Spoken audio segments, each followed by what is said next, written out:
Tune into the Green and Growing program on Eagle Community Television with Holly Dickman, Ellis County Horticulture Agent. Holly will identify common lawn and garden issues and provide up-to-date information weekdays at noon and 9 p.m. on Channel 14. Green and Growing. Brought to you by Eagle Community Television and Riedel's Garden Center, a full-service garden center west of Hayes on Highway 40 next to the Bickle-Schmidt Sports Complex.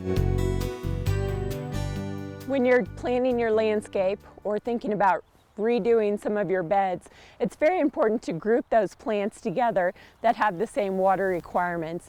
And we're here in a nice example of that. This is a nice shrub bed with some perennials planted in it that have all been mulched together in one planting bed. And this is very important because it allows these plants to be treated the same as far as watering.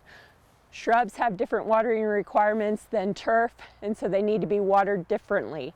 And so having these plants in their own zones, plant zones, helps to make that watering more efficient.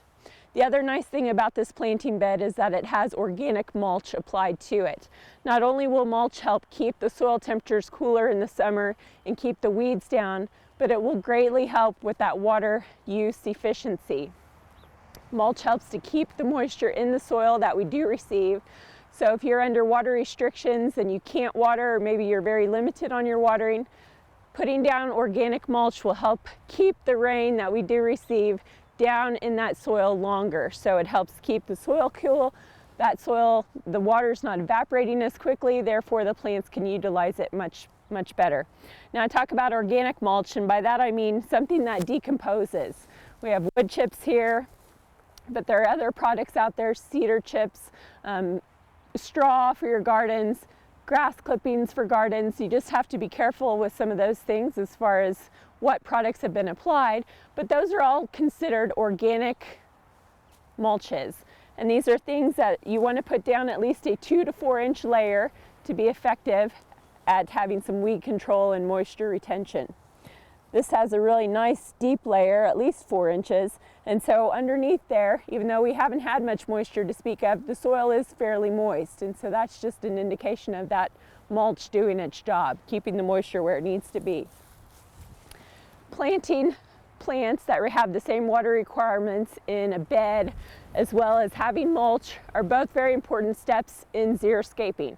And so if you have questions about how to xeriscape or what xeriscaping is, please contact your local extension office for more information. Reporting for K-State Research and Extension and Eagle TV, I'm Holly Dickman, Ellis County Horticulture Extension Agent.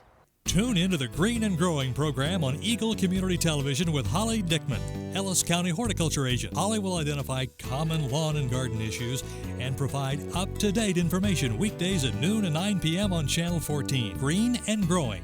Brought to you by Eagle Community Television and Riedel's Garden Center, a full-service garden center west of Hayes on Highway 40 next to the Bickle-Schmidt Sports Complex.